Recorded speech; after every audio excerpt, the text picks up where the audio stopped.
Good morning, students. Let's do revision of the chapters that you have learned till now. So let's begin with moods.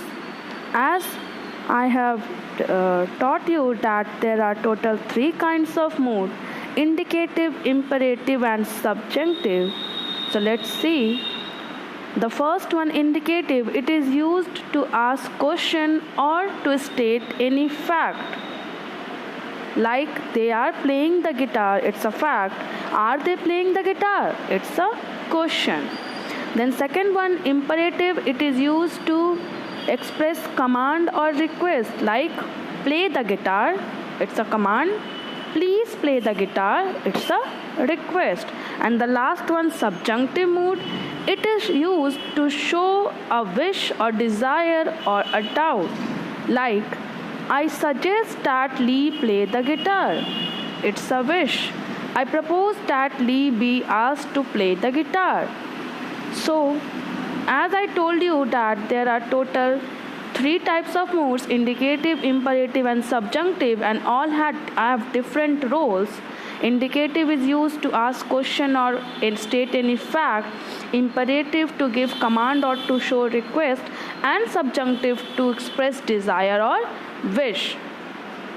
So here some questions are there. You have to tell which mood is indicated in the 7 sentences. Like Maria translates articles into Spanish. So if you will say that it is imperative mood, so you are wrong. Why? Because it is not a command, it's not a request. If you will say subjunctive, then also it is incorrect because it is neither expressing desire nor wish. So the answer will be indicative. Maria translates articles into Spanish. This one is a fact. So number 1 is indicative mood. This is how you will solve all the remaining 6 sentences.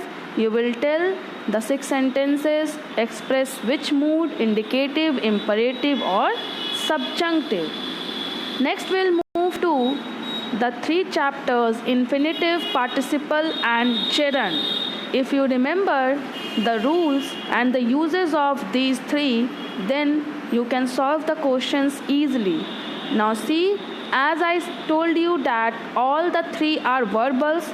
Like see, there are 3 different kinds of verbals: infinitive, participle, gerund.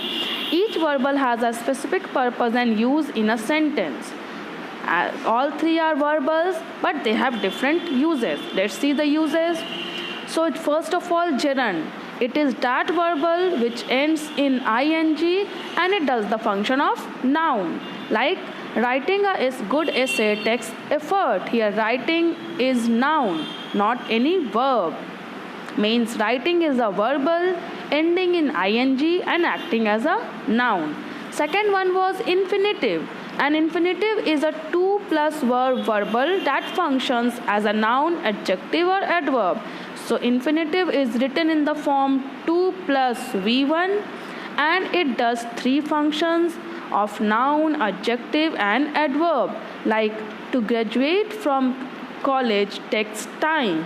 Here to graduate it is noun.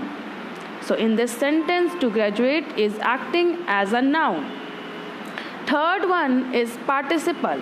A participle is a verbal used as an adjective and it often ends in ing or ed. So it is a verbal which is used as adjective and it has 2 kinds of endings. First ing, second ed. Like shaking with anger, Gloria turned away from her cheating boyfriend Carlos. Now see, here shaking and cheating are describing the noun. They are acting as adjective and they both are ending in ing, means both are present participle. But the next one, shaken with fear, Ed walked away from the wrecked car. She, both have ending en and ed, means in third form. Both are in V3 and as both are in V3, that means they are past participle. So these things we had discussed in the 3 chapters, their uses and their forms. Now here some questions are given. you will solve. You have to choose the best answers. Like see the first one. My friend really enjoys dash books and magazines. Now here you have to fill any of the three: to read, reading, reads. So reads will not be here because it is neither gerund or nor infinitive. So your answer could be A or B. Now choose. My friend really enjoys reading or to read. So here the answer will be reading. Why? You can see here a word is given, enjoys, and I have told you that I have given you some list of words in which it was mentioned that these words only take gerund after that, not noun. So here the answer will be gerund, not infinitive. That means answer B.